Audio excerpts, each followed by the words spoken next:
بسم اللہ الرحمن الرحیم۔ السلام علیکم ورحمۃ اللہ وبرکاتہ۔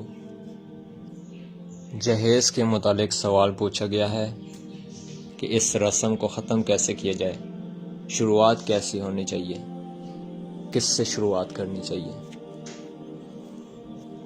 پیارے بھائیو دوستو، سوسائٹی میں دو طرح کے لوگ ہیں، امیر اور غریب۔ آج کچھ ایسی رسم و رواج عام ہو چکے ہیں کہ جن کو ختم کرنا یا کم کرنا امیر گھرانوں کی ذمہ داری ہے۔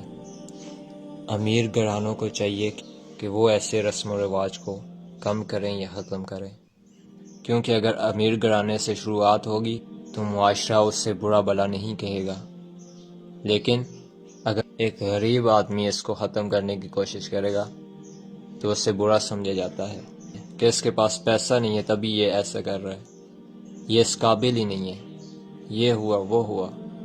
لیکن جب امیر اس طرح کا کوئی کام کرے گا تو اس پہ کوئی اعتراض نہیں کرے گا۔ امیروں کو چاہیے کہ اللہ تعالیٰ نے اگر انہیں نوازا ہے تو اعتدال سے کام لیں، فضول خرچی سے بچیں کہ کل قیامت کے دن اس کا حساب ہوگا۔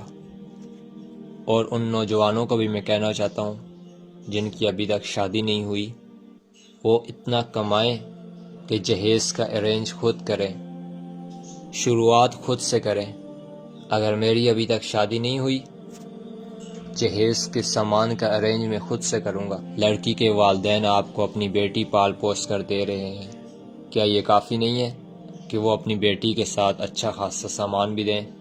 اسلام میں لڑکی والوں کی طرف سے 1 روپے کا بھی خرچ نہیں ہے، لیکن آج معاشرے کی حالت دیکھ لیں۔ آج کچھ ماحول ایسا بن چکا ہے کہ جتنا خرچ لڑکے کا ہوتا ہے اتنا ہی خرچ لڑکی والوں کا بھی ہو رہا ہے۔ اب لڑکے والے اس سامان کا ارینج کیسے کریں، کدھر سے کریں؟ انہیں چاہیے کہ سنت کے مطابق شادی کی جائے، نکاح کیا جائے اور ولیمہ کیا جائے، باقی ہندوانہ رسموں کو ترک کر کے مہندی، بارات کا تصور اور پتہ نہیں کیا کیا، تو یہ سارا پیسہ ادھر لگانے کے بجائے جہیز کا سامان خریدا جائے۔ مرد حاکم ہے، ویسے تو یہ مرد بڑے دعوے کرتا ہے کہ مجھے اللہ نے حاکم بنایا ہے، میں 1 درجہ اعلیٰ ہوں عورت سے، لیکن یہاں پہ یہ ہاتھ پہ ہاتھ دھرے بیٹھ جاتا ہے اور لڑکی کے ساتھ ساتھ آنے والے سامان کا انتظار کرتا ہے کہ لڑکی اپنے ساتھ سامان لے کے آئے گی پھر گھر چلے گا۔ اس کے گھر میں فرنیچر نہیں ہے، لڑکی ساتھ لے کے آئے گی۔ نہیں پیارے بھائیو دوستو، آپ مرد ہیں، اللہ نے آپ کو حاکم بنایا ہے، آپ کی ذمہ داری ہے اس سامان کو پورا کرنا۔ آئیڈیل شخصیت بنے، اپنے ساتھ ساتھ اس معاشرے کو بدلنے کی ہمت رکھیں، خود ارینج کریں۔ جہیز کا ضرورت کا سامان کتنا ہوگا؟ 4 سے 5 لاکھ، 6 سے 7 لاکھ، 3 سے 4 لاکھ میں بھی جہیز کا سامان آ جاتا ہے۔ آپ مرد ہیں، اللہ نے آپ کو مرد بنایا ہے، پیسہ کمائیں اور جہیز کا ارینج خود کریں۔ آپ کے سسرال میں جو آپ کی عزت ہوگی، آپ خود کو بدلیں، اپنے دوستوں کی سوچ کو بدلیں، تاکہ غریب گھرانوں کی بیٹیاں آج اپنے گھروں میں نہ بیٹھی رہیں، ان کی بھی شادیاں ہوں۔ آج وہ لڑکیاں گھروں میں بوڑھی ہو رہی ہیں، وجہ کیا ہے؟ جہیز کا نہ ہونا، پیسے کا نہ ہونا۔ لڑکوں کو چاہیے کہ شروعات اپنے آپ سے کریں، اپنے گھر کا ماحول ایسا بنائیں، اپنی سوچ کے ساتھ ساتھ اپنے گھر والوں کی سوچ کو بھی بدلیں۔ ایسا نہ ہو کہ وہ سامان نہ لے کے آنے کی وجہ سے آپ کے گھر والوں سے طعنے ہی سنتی رہے۔ جہاں میرا یہ پیغام نوجوانوں کے لیے ہے، وہیں یہ پیغام ان ماؤں کے لیے بھی ہے جو کہ کل اپنے بیٹوں کی شادیاں کروائیں گی اور بہویں لائیں گی۔ آج ہی سے اپنے بیٹوں کی تربیت ایسی کی جائے، انہیں سوچ ایسی دی جائے کہ وہ خود کو بدلنے کے ساتھ ساتھ ماحول اور معاشرے کو بدلنے کی بھی ہمت رکھیں۔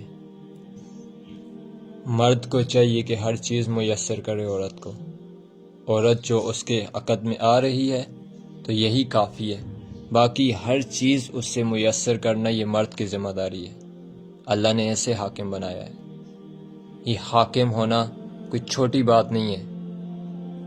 اس لیے اگر آپ کو اللہ نے حاکم بنایا ہے تو آپ ثابت کریں کہ آپ عورت پر حاکم ہیں۔ کس طرح سے؟ اسے ہر طرح کی سہولت دے کر۔ اور وہ مائیں جو کل کو اپنے بیٹوں کی شادیاں کروائیں گی، اگر وہ آنے والی لڑکی کے لیے آسانی پیدا کریں گی تو انشاءاللہ جو ان کی بیٹیاں بیاہ کے دوسرے گھروں میں جائیں گی تو اللہ تعالیٰ ان کے لیے بھی آسانی کا معاملہ فرمائیں گے۔ بات کو ختم کرنے کے ساتھ ساتھ 3 سے 4 پوائنٹس جن پر بات ہوئی ہے وہ دوبارہ سے میں دہرانا چاہتا ہوں کہ لڑکے والوں کی طرف سے جہیز کی ڈیمانڈ، یہ لسٹیں بنا کر پیش کرنا، یہ ناجائز ہے، ناجائز ہے، ناجائز ہے۔ اور وہ امیر والدین جو کہ اپنی بیٹیوں کو ضرورت سے زائد سامان دیتے ہیں، اور ضرورت سے زائد سامان جو کہ سالہ سال اور پوری زندگی استعمال نہیں ہوتا، اس پر زکوٰۃ واجب ہے، اور دکھاوے پر ایک الگ سے پکڑ ہے۔ اور ایک بڑا ہی اہم مسئلہ کہ جو لوگ اپنی بیٹیوں کو اچھا خاصا جہیز دے کر یہ سمجھتے ہیں کہ بس ان کا بھی وراثت میں کوئی حصہ نہیں، جہیز میں ان کو جو سامان دے دیا بس ان کا حصہ ہو گیا، ان کا حق ادا ہو گیا۔ نہیں، جہیز ایک گفٹ کے طور پہ ہے، وہ آپ دیں یا نہ دیں، اس پہ پکڑ نہیں ہونی، اس پہ حساب نہیں ہونا۔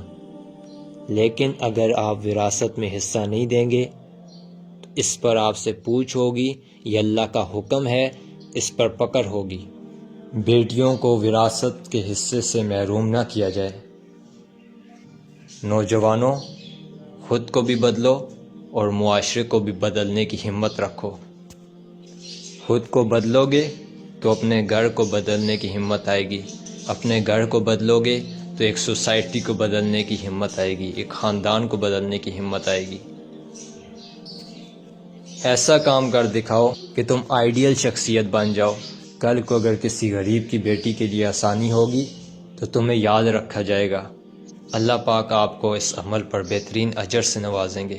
اللہ پاک سے دعا کرتے ہیں کہ اللہ پاک ہمیں ان باتوں کو سمجھیں اور انہی کے مطابق عمل کرنے کی توفیق عطا فرمائے۔ آمین۔ السلام علیکم ورحمۃ اللہ وبرکاتہ۔